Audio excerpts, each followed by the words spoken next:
आप देख रहे हैं इंडिया टाउन न्यूज, भारत की बात।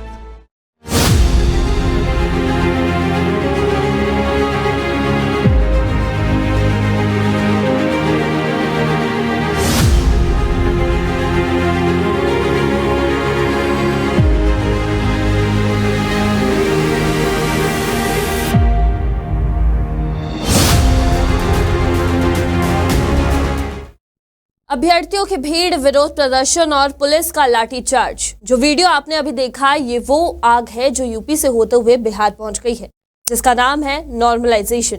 यूपीपीएससी के बाद अब बीपीएससी के अभ्यर्थी परीक्षा में नॉर्मलाइजेशन का विरोध कर रहे हैं। बीपीएससी 17वीं संयुक्त प्रतियोगी परीक्षा में नॉर्मलाइजेशन लागू करने के खिलाफ अभ्यर्थियों ने बिहार की राजधानी पटना में बीपीएससी ऑफिस के पास प्रदर्शन शुरू किया है।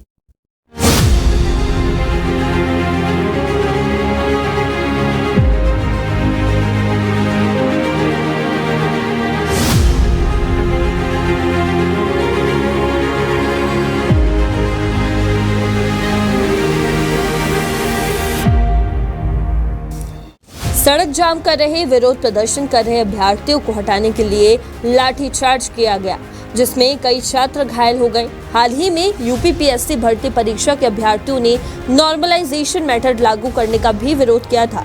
हालांकि विरोध प्रदर्शन के बाद यूपीपीएससी ने इस फैसले को वापस ले लिया था। आयोग द्वारा मांग स्वीकार होने के बाद अभ्यर्थियों ने अपना विरोध प्रदर्शन वापस लिया था। वहीं अब बीपीएससी अपने फैसले से पीछे हटने को तैयार नहीं है।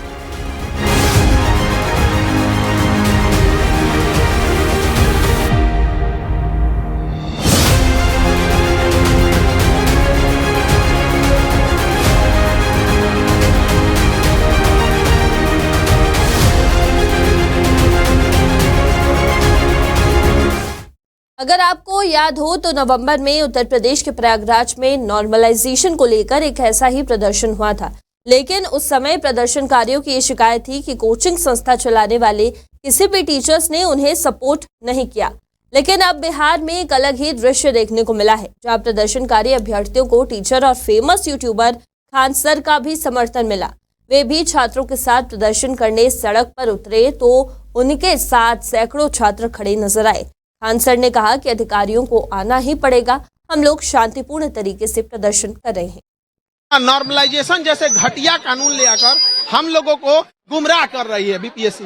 2 महीने से वो क्या करिए गोलमोल बातें कर रही है। हम लोग का सीधा सा कहना है कि ये हजारों छात्र छात्राएं हैं, बस एक बार वो ऑफिशियल नोटिफिकेशन अध्यक्ष डाल दे, सचिव नहीं अध्यक्ष, कि वो नॉर्मलाइजेशन नहीं करेंगे।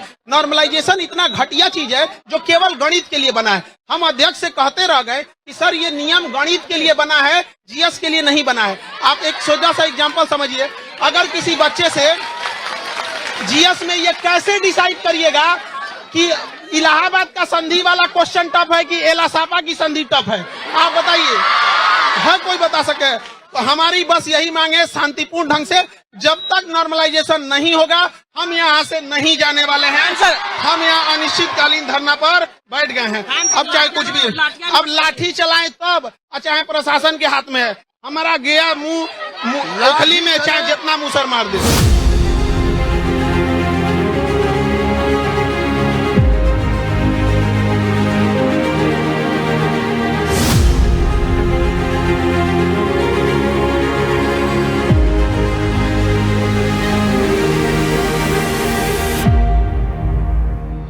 इस बीच खबर आई कि खान सर को पुलिस ने गिरफ्तार कर लिया है। इसके बाद कहा गया कि खान सर को गिरफ्तार नहीं, हिरासत में लिया गया है। खान सर को पुलिस ने अपनी वैन पर बिठा लिया था। पुलिस खान सर को गर्दनी बाग थाना लेकर गई। उनके साथ पुलिस ने छात्र नेता दिलीप को भी हिरासत में लिया था। खान सर को हिरासत में लिए जाने के बाद प्रदर्शन कर रहे छात्रों का गुस्सा और भी बढ़ चुका था। ऐसे में छात्रों का आंदोलन और तेज होने की आशंका भी जताई जा रही थी, लेकिन पुलिस का कहना था कि खान सर को हिरासत में नहीं लिया गया है। पटना के एसएसपी राजीव मिश्रा ने उनकी गिरफ्तारी की सूचना को गलत बताया था।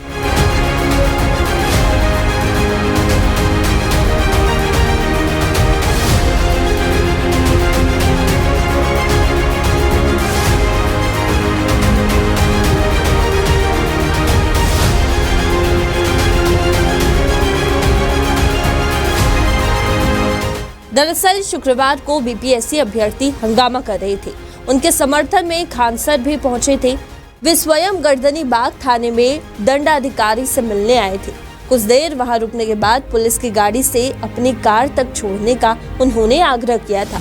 पुलिस वाहन से सुरक्षा कर्मियों के साथ उन्हें अटल पथ तक छोड़ा गया था। उन्हें गिरफ्तार नहीं किया गया और न ही हिरासत में लिया गया था। इसके बावजूद एक्स पर भ्रमित करने वाले भड़काऊ पोस्ट उनके खिलाफ किए गए। अभ्यर्थियों ने उनकी गिरफ्तारी और हिरासत में लिए जाने की अफवाह उड़ाई थी। वहीं 7 दिसंबर को खान सर के हॉस्पिटल में भर्ती होने की जानकारी भी सामने आई थी। बताया जा रहा है कि शनिवार की शाम अचानक खान सर की तबीयत बिगड़ने पर उन्हें इलाज के लिए पटना स्थित एक निजी अस्पताल में भर्ती कराया गया था। अब उनकी हालत स्थिर बताई जा रही है। वहीं पटना पुलिस ने खान सर की गिरफ्तारी की झूठी खबर फैलाने के आरोप में x account Khan global studies पर कानूनी कार्रवाई शुरू कर दी है। वहीं आयोग ने ये साफ कहा है कि बीपीएससी 17वीं सीसीई परीक्षा 13 दिसंबर को अपने पुराने फॉर्मेट यानी कि अलग अलग शिफ्ट में होगी। अगर बीपीएससी की ये परीक्षा अलग अलग शिफ्ट में हुई तो अभ्यर्थियों के अंकों का मूल्यांकन नॉर्मलाइजेशन मेथड के आधार पर ही होगा। आइए सबसे पहले ये जानते हैं कि आखिर ये नॉर्मलाइजेशन मेथड है क्या।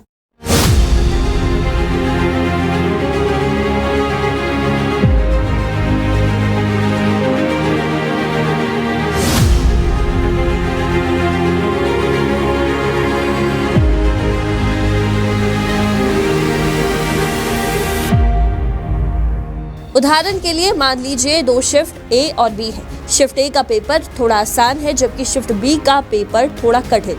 शिफ्ट ए में औसतन उम्मीदवारों ने 150 में से 120 अंक प्राप्त किए हैं और शिफ्ट बी में औसतन उम्मीदवारों ने 150 में से 100 अंक प्राप्त किए हैं। तो यहाँ नॉर्मलाइजेशन का उपयोग करके शिफ्ट बी के उम्मीदवारों के अंकों को बढ़ाया जाएगा ताकि दोनों शिफ्टों के अंकों को एक समान पैमाने पर लाया जा सके। नॉर्मलाइजेशन के बाद सभी उम्मीदवारों के अंक एक नए पैमाने पर की जा सकती हैं। प्रदर्शन कर रहे अभ्यर्थियों का कहना है कि बीपीएससी द्वारा परीक्षा के लिए जो नए नियम लागू किए गए हैं वे उनके लिए अनावश्यक और भेदभावपूर्ण हैं। अभ्यर्थियों का आरोप है कि नियमों में अचानक बदलाव से उन्हें कठिनाइयों का सामना करना पड़ रहा है। वे कहते हैं कि इस बदलाव से उनकी तैयारी पर असर पड़ रहा है और ये न सिर्फ उनके मेहनत को नजरअंदाज करता है बल्कि भविष्य को भी प्रभावित कर सकता है।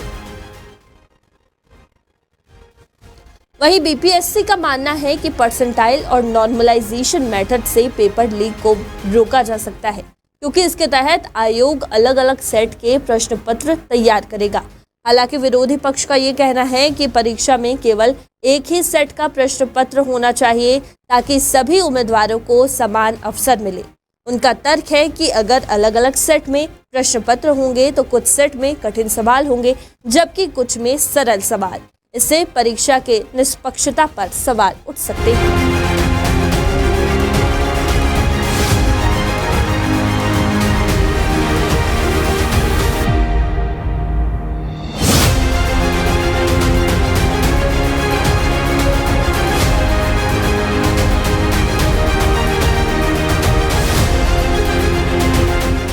अब जानेंगे कि बीपीएससी द्वारा नॉर्मलाइजेशन क्यों किया जाता है। विभिन्न शिफ्टों में पेपर की कठिनता स्तर अलग अलग होने के कारण बिना नॉर्मलाइजेशन के एक ही अंक प्राप्त करने वाले उम्मीदवारों का प्रदर्शन समान नहीं हो सकता। नॉर्मलाइजेशन ये सुनिश्चित करता है कि सभी उम्मीदवारों को समान अवसर मिले और किसी भी उम्मीदवार को केवल इसलिए नुकसान न पहुंचे क्योंकि उसने एक कठिन शिफ्ट में परीक्षा दी थी। नॉर्मलाइजेशन के माध्यम से अंतिम मेरिट सूची अधिक सटीक होती है।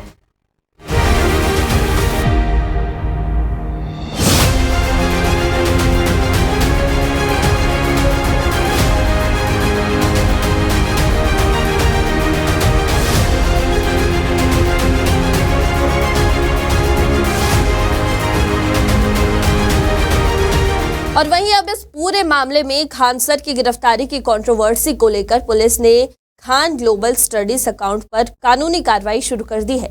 इस अकाउंट से खान सर की वो तस्वीर भी हटा दी गई है जिसे गिरफ्तारी के सबूत के तौर पर पेश किया जा रहा था। यह अकाउंट खान सर की टीम द्वारा चलाया जाता है ऐसा माना जा रहा है और फिलहाल आज के इस सेगमेंट में फिलहाल इतना ही। मेरा नाम है सिमरन कौर और आप देख रहे थे इंडिया टाउन न्यूज। नमस्कार। आप देख रहे हैं इंडिया टाउन न्यूज, भारत की बात।